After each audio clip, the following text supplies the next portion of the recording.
This episode of the Western Outdoor News Podcast is brought to you by the Big Fish Challenge, presented by Mercury.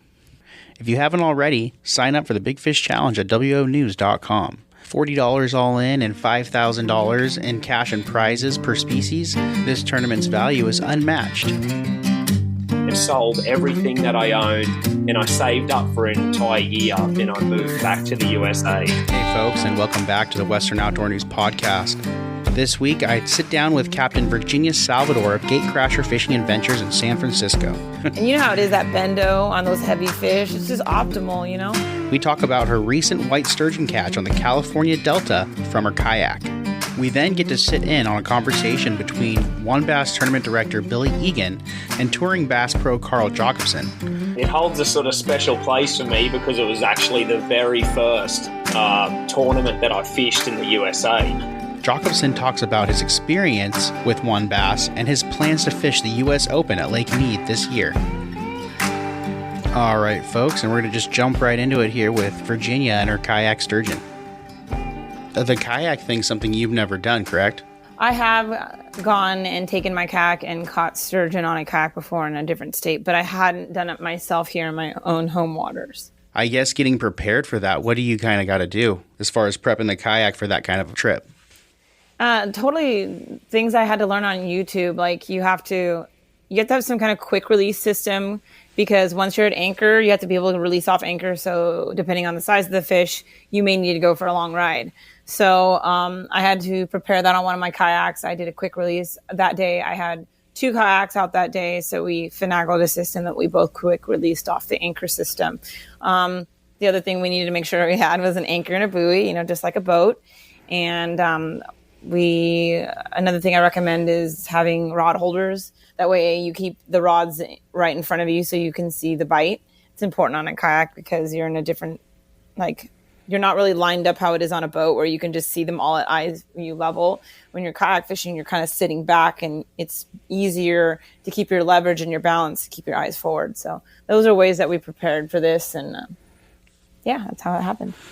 Very cool. And then baits obviously would be the same. What is the bait you guys are using to catch these sturgeon? So we use eel and salmon roe, and we always use a Yeti cooler. It's super important to keep your bait nice and cold, preparing it like sushi grade. And that's what we did. We had our own little Yeti cooler sitting there in the front. That was where I kept my bait, and that's how we did it. Very cool. And you guys are making your own bait. You guys are saving the roe and stuff when you guys catch salmon? Yes. Very cool. And then I guess let's just get right into the catch. So you guys set out. What time in the morning did you guys get on the water? What did you just kind of go through your day? So, a lot of it has to do with understanding the tide, because you want to try to fish optimal tides when you're fishing for sturgeon. Mm-hmm. So especially with a kayak, you have to use your legs to get to and fro on my kayaks. We have the kind that you use your arms, which we do have that as well, but ours are pedal driven with your legs. So it'd be nice to kind of time it in a way that when you're coming back home, you're not going against the current. So we just chose a tide that was good and the weather that was good enough to kayak fish. And then we went out there and anchored out, and we kind of had an idea where we wanted to go. And when we set up there, it didn't take very long for us to get hooked up. And I had gone out a couple of trips before then. I had caught a shaker one trip and gone another trip and wasn't unsuccessful. Went on another trip again and got hooked up and jumped in the air and then I lost it. And then, so there had been several trips preparing me for this moment. So. Oh man, that sounds exciting. So what gear do you use? Cause I've never fished sturgeon before. At all. So what gear are you using when fishing for these things? So I have my own custom rods. I use Seeker 270s, 8-foot rods, and I use Accurate Reels Boss Valiant 400s. They're just the cream of the cream when it comes to gear. And, it makes it easy for me because really my gear does most of the work. I have the technique, but the gear really, it's one heck of a difference. Yeah, that's I've fished a 270. I'm familiar. A big parabolic long rod, great for fly line and baits as well. Mm-hmm. And you know how it is, that bendo on those heavy fish. It's just optimal, Yeah, something to absorb big head shakes. I mean, I would always tell my customers out on the water, the rod's really a shock absorber. Exactly. And you got to keep it loaded. Yeah, and then it's that reel, right? It's that power in that reel that's, 30 inches per crank retrieval with an accurate reel. You're just pulling on them like nothing they've ever felt before. Yeah, having that smooth drag system is huge, and a drag that can handle fish of that caliber. Exactly. So you guys set up on a good tide. What is a good tide for fishing sturgeon? Is that something you want to share with us today? Yeah, I like a nice medium tide. Okay. I want to see some movement, but I don't want to be overburied, with a giant tide. I like a medium tide. Yeah. And do you prefer an outflowing tide or an incoming tide? Doesn't matter. Doesn't matter. As long as there's some current, that's key. Yeah, I like to see a system moving. Yeah, definitely. When I've fished up there in the past, when we were fishing largemouths, we were fishing a lot of top of the tides and bottom of the tides, and then we fished stripers during those big swings. And it's such an interesting fishery, fishing that brackish water up into the freshwater. Absolutely. Where the tide is just so huge and so influential. It is. It's crazy. It's like the California Bayou. You got those big tides out there in the river. Yeah. And we just had some big ones just a couple weeks ago. So how big was that fish? How do you guys were you able to get some measurements on it? I mean, I measured the best I could, but I know it was about 59 inches. Yeah. Because on my tape I have the point of 60 inches and it hadn't reached there yet. So I always know it's something around that. That's good enough for me. And on a kayak, it's harder to get that little tape measure, but I kind of measure it on my kayak. I have a little niche on my kayak that tells me, so you can kind of like measure your fish up to it. So very cool. And do you kayak fish for other stuff as well? Do you do quite a bit of kayak fishing? Yeah, I do actually. Even though I work a lot on the boat and spend most of my time working on a boat, on my days off that I do get, I kayak fish up at Lake Berryessa, or I'll kayak fish up anywhere, really, any camping adventure, Half Moon Bay, ocean shores. It doesn't really matter. I'll take my kayak anywhere. That's awesome. What kind of kayak are you running? I have an Old Town Big Water 132 pedal driven PDL. Wow, that's awesome. Yeah, the pedal driven system is just something that has it's evolved. 13 feet, so I can stand it. I can dance on it if I want to. So, yeah, a big kayak like that's nice. Yeah, it is, and especially because I like the pedal driven on the Old Towns. They're so. My knees don't hurt at the end of the day of pedaling. The seat in them are just made well. I literally feel like I'm kayaking on a Cadillac on the water. Like you can't really beat that. I've used many other different systems, and there's nothing like my Old Town. And yeah, it's one heck of a difference. That's awesome. Well, I know we're going to be hearing from you more and more, and we always seem to get some good reports from up your way. Hopefully it's another big kayak adventure. I think those are really fun to listen to and actually read about, because it's something that is so huge in California and also around the whole country now. And It's a type of fishing that most people can get into without really spending a whole lot. I know there's kayaks that get up into the thousands of dollars, but to just kind of get out there on a rig, on a budget, you can really access some cool water. Absolutely. Yeah. Anybody can get on the water when you have a kayak. Yeah, and you could actually access areas that other vessels can't. Exactly. And that is a huge, and maybe that's where you guys were fishing. There's some tricks of the trade. I can't tell you all my secrets. You can't. It's something you got to keep secret. That's what fishing's all about. We can only give out so much information. Yeah. Just enough to make them wanting to come, right? Yeah, right. Hey, man, it's always a good time. How's fishing up there for you guys charter-wise right now? What are you guys catching? We are going to be breaking into our saltwater season very shortly. We had to get some maintenance done on the Gatecrasher, so we are releasing in the next few weeks, and we'll be fishing for king salmon, rockfish, lean cod, halibut, and all the saltwater species until the end of October. Yeah, how's the season looking as far as right now? Has there been good reports of the king salmon? I've seen some pictures from up that way and some big fish being caught. There's definitely some good sized fish out there, and they're getting some steady picks out there, so I'm really looking forward to it. I can't hardly wait. Yeah, it's one of those things right before the season starts. Everyone's kind of chomping at the bit to get out there, and I'm sure you're right there. Oh, yeah. I'm trying to save myself because I know what it's like when you're doing it every single day, But I can't wait. Yeah. And then fish on your days off, right? Yeah, right. Maniac. Oh, yeah. I know exactly what that's like. All right. Well, Virginia, this was an awesome talk, and I know we're going to be hearing back from you. So let's try to do this again sometime. Absolutely. Thank you so much, Daniel. You have a great day. You too. All right, folks, and now we're going to just roll right into it here with Carl Jocumsen and tournament director Billy Egan. When did the U.S. Open, end up on your radar? How did it happen for you coming from Australia? So it holds a sort of special place for me because it was actually the very first tournament that I fished in the USA. But where it originally started was it was a lot of Australians' first ever tournament. So in Australia we have ABT, which is Australian Bass Tournaments. That was our biggest tournament series in Australia and still is. And basically for our Bassmaster Classic, our grand final, the prize was an expenses paid trip to America. So for me, for 10 years competing in Australia, that was my goal, is to try and win that grand final and get a trip to America.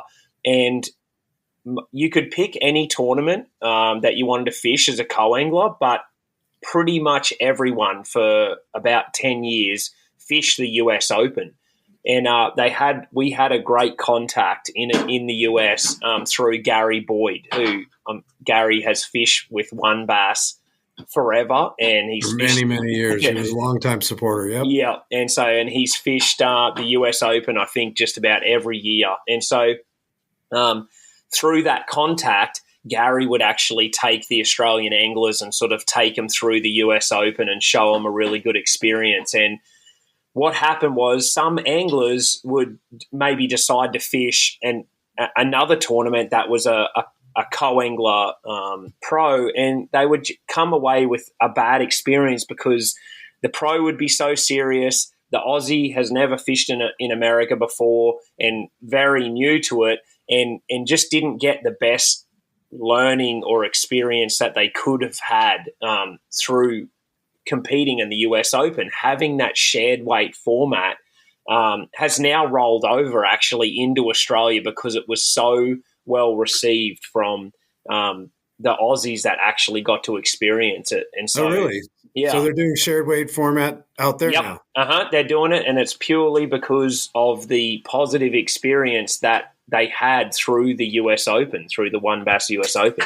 That's awesome. Yeah, every year we get a number of guys. Unfortunately, last year we couldn't with the COVID situation. They couldn't make the trip, but I think we had 6 or 8 guys last year that joined, and such a good group of guys. That was and they had that big thing planned. I was in a thread with those guys helping them out. And they had this huge trip planned, and they were all going to come and fish the US Open, all as Triple A's. And it's just because they've heard so much, and some of them have already experienced it, just had such a positive experience through it. And if it wasn't for that, for me, I probably would never have come back to America. I wouldn't have had the experience that I had and the drive that it gave me because of that experience that I had. So in 2009, I won the grand final in Australia. I won the expenses paid trip to America, and we came over, and Josh Batterson, who had fished it before and had experience, he brought me over. We got in touch with Gary. We fished with Gary in California, and then we went over and we pre-practiced on Lake Mead. And so I'd watched Bassmaster. I'd grown up watching all the US stuff, the biggest names in fishing. And one of the good experiences I had was watching Fred Rombanis win on a frog. And so he was kind of an inspiration to me, a hero. He was this character that I'd seen on ESPN and stuff in Australia. And so now I find myself in the USA fishing in the US Open as a AAA, as a co-angler. And I go up to the board after day one, and I had a good day with my pro. I had a great day, and we were sitting in the top 30, I think, and I'm looking down the list, and I see my name, and I go across, and beside my name says Fred Rombanis. and that right there was probably a life-changing I couldn't imagine, like, if my name's one down and I don't draw Fred, of where I would have been. But that US Open gave me that, and I fished with Fred, and we smashed him. It was on the final day, actually. I drew Fred, and we whacked him, and I ended up catching big bass. I caught big bass for the tournament. He jumped into the top 10. I ended up coming second. I just missed out on the win, but I got big bass, and it was just an unbelievable experience, enough to where basically I flew home and sold everything that I owned, and I saved up for an entire year, and I moved back to the USA. That's awesome. That was my first year running Juan Bass as a tournament director, and I remember you coming over with Gary, and I remember that day when you came in to weigh your fish with Fred. You guys were just smiles, and looked like you had the time of your life out there. And that's one of the unique things about the U.S. Open and all of Juan Bass Opens is because of the shared weight format, there are friendships that are fostered and made forever, lifelong friendships that come out of this type of event. So you almost won the U.S. Open as a AAA angler your first time. You go home, you sell everything, and what did you set your sights on at that point? So the only person I really knew, like Fred gave me a lot of confidence, and I was sort of in touch with him, but I lost contact with Fred, and Gary had also sort of expressed to me that he thought I had what it takes to make it over here, and he would help me and guide me in my first years and try and get me established. And so Gary was kind of the only guy I really knew in the US.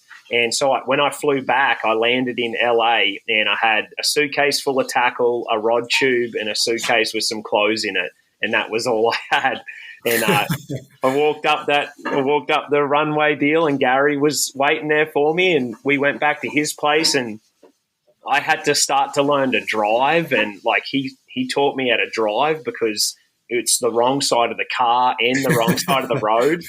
So like I had to start from scratch. And so Gary was just instrumental in that first year of my experience here, because we got set up. I learned to drive. I learned how to get to the lakes. I learned how to get my fishing licenses, and like it's just the stuff that you take for granted now, and probably everyone in the US does a little bit. It's so difficult when you don't have a bank account or a driver's license and all these little things that make it's so difficult. And Gary he helped me through all of that. And then we just went fishing.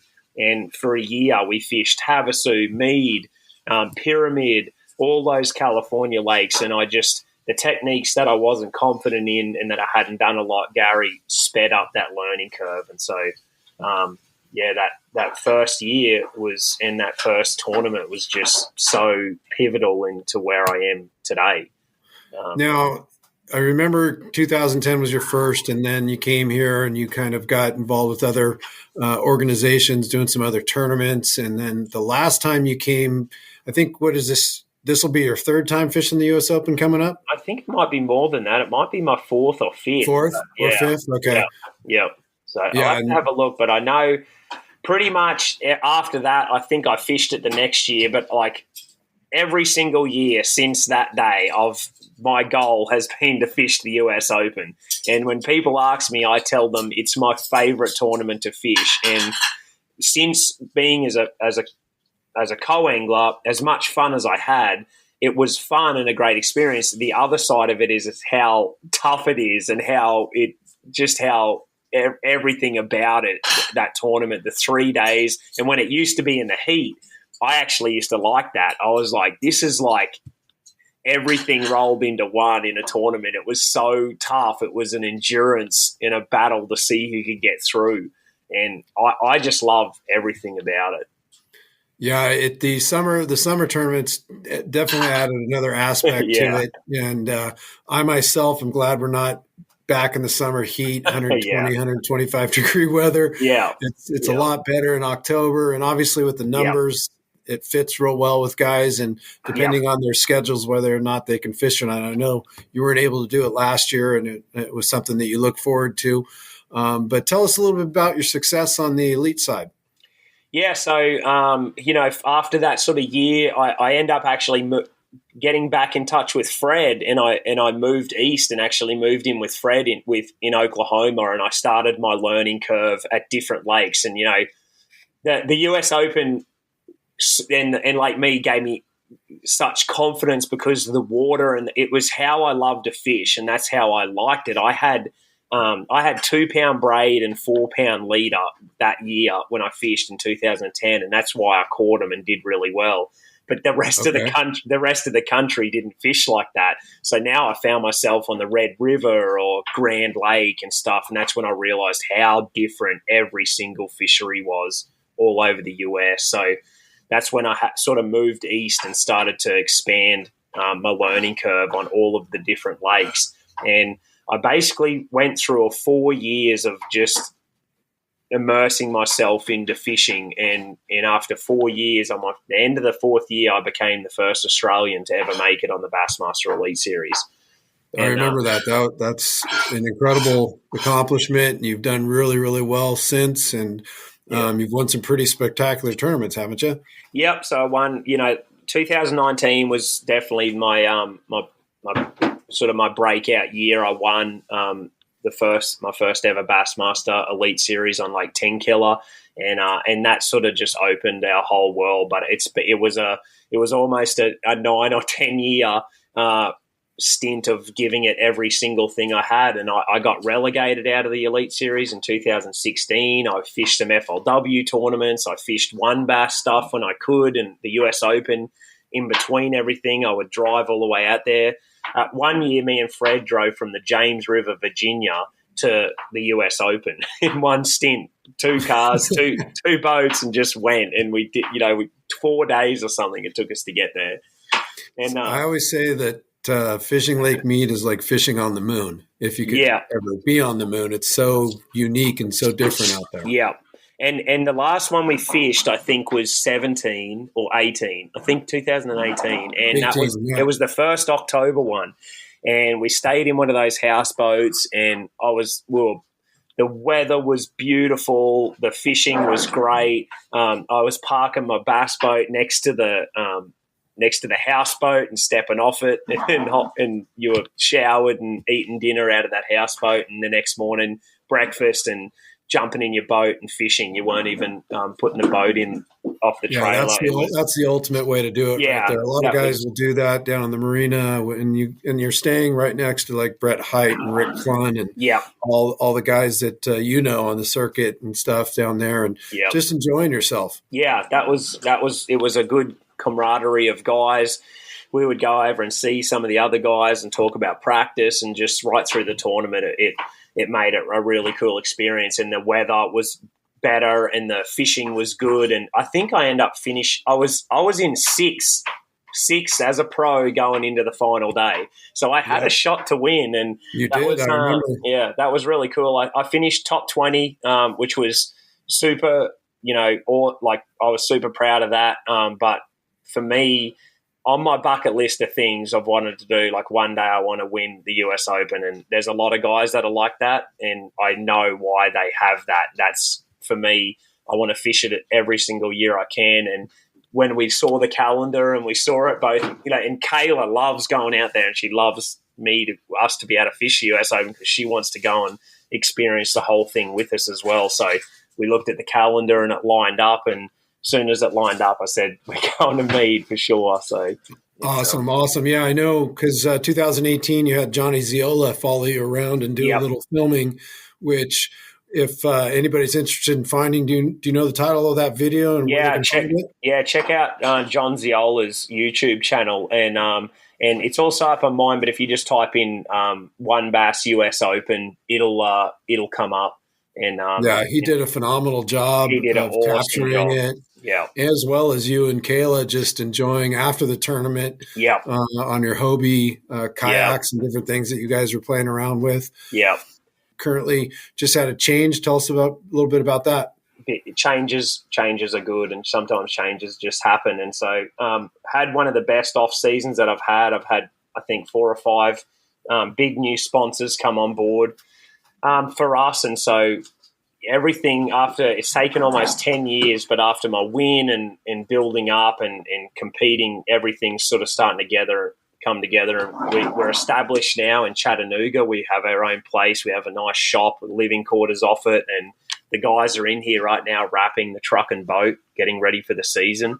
And awesome. And so, yeah, we've got amazing, incredible support, and some of the support we've had from sponsors like Miller Rods and Bassman from over 20 years ago that are still behind us now and bringing products into the US. And it's just been an incredible ride, but it's so cool to see where I've come from and see that a blue trophy and winning an Elite Series event, but then looking back and talking to you and thinking, man, that was me fishing the US Open as a co-angler, and it didn't feel like that long ago. Why do you think the US Open has gained so much interest or been able to retain as much interest as it has with the elite guys like the Cluns and yourself and the Heights and the Josh Bertrands and those type of guys? It's definitely, it has a prestige, I think, that I feel like it's to the masses, like the Bassmaster Classic is, the pinnacle, and it's the big one that everyone knows about and heard. But to the hardcore fishing people, like that actually really fish, like the US Open has that kind of feel to it. And it's because the fishing can be tough. It's the place that it's at. It's in Lake Mead. It's exactly like what you said. It's on the moon. It feels like you're fishing on the moon. You're literally in the Grand Canyon fishing this desert lake. There's desert rams. The water's, you can see 30 feet down in areas. The water's just nothing you've ever seen. It's an experience just being there. And then when you add the competitive side of it and what it means to, and who has won it in the past, the Rick Cluns, and like what it means for Brett Hite to try and win that one. Like you saw what it meant when he was leading that year, that how big the emotion and stuff was behind it. And I think it just, and how just the toughness, what it had when it was summertime tournaments, the endurance, what it took to just get through some of those tournaments, and then just the positive experience that you get out of it with your AAA or your co-angler. Like instead of coming away and being like, man, my co-angler caught big bass, like Fred would not have mightn't have opened up like he did and helped me if I had caught his fish, his big bass that he had sort of worked so hard to get in those areas. I could have caught that, and then it just counted for me, and I got big bass, and it mightn't have given him and let him open up because he was teaching me techniques. Hey, you fish a big jig while I fish topwater. You do this. Like we were a team working together. And so even the pros, you want your co-angler to have the best experience ever. So like all of my co's just come away from it just so wrapped because I'm like, we're like cutting up the whole time. What do you think here? What do you think? What are you confident in? You want to fish this? And we're going back and forward, and you're doing that on the water the whole time. And so It's almost like you're fishing a teams event 3 days in a row, new people, and it's all positive the whole time. You're never like, man, Fred could have been like, damn, I could have won the US Open with that bass. Instead, it counted for him. We're running up the boat, high-fiving, and now it turned into a lifelong friendship. So you just have just a lot of different things that all combine that make the US Open so special. Yeah, you see that in a lot of relationships that are harvested at the U.S. Open from the random pairings. Like you watch that video that Johnny Ziola did. You and your co-anglers are high-fiving each other and dancing on the deck, just elated to have landed a fish that would go the length and be part of your 5-fish limit.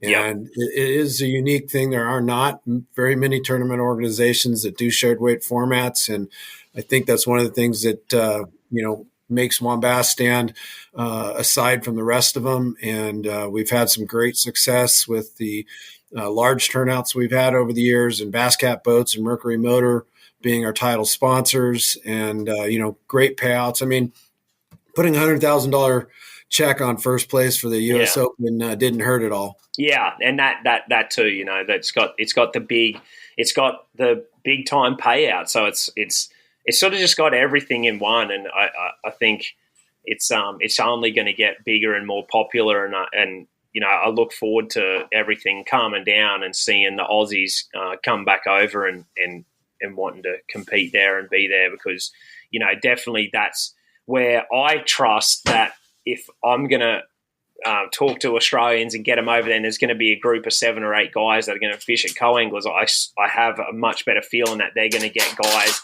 that are going to open up and talk to them, and they're going to have a great experience. Because if you're going to fly from Australia and come to America and fish a tournament, it's a big expense, a big deal. It's a trip of a lifetime for them. You want to get a guy that's going to open the boat up, let you catch fish, help you catch fish, and want you to catch fish. So that's a big thing for anglers that are coming from a long way away in sort of a trip that might be a once-in-a-lifetime trip. That's right. That's right. It's great to be a part of it and to be running it, and to have people like yourself and, you know, the Jared Littners and the Rick Cluns and the Clifford Perches, Aaron Martins come to the event, be a part of it, because it just lends to the event and to the average everyday Joe angler who can, you know, step up and be on the pro side and fish against you guys. And we really appreciate you guys supporting it and, you know, having such high regards for the U.S. Open. Again, I've only run it for 10 years, but it's, you know, this year will be the 39th anniversary of the event, and it's turning a lot of heads. Yeah.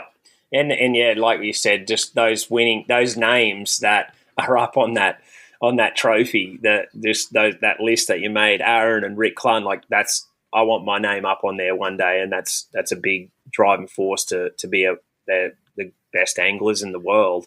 And did you happen to see the Ike Live last night?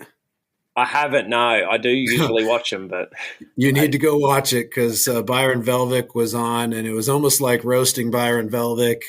John Murray was on there. Skeet Reese was on there. They were telling so many stories of the U.S. Open, and, you know, because it is in Vegas, you know, you can get into a little trouble there too.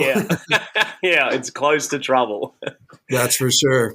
So tell us, what do you've got some events coming on up. You know, obviously U.S. Open's not till October, but what's your focus right now?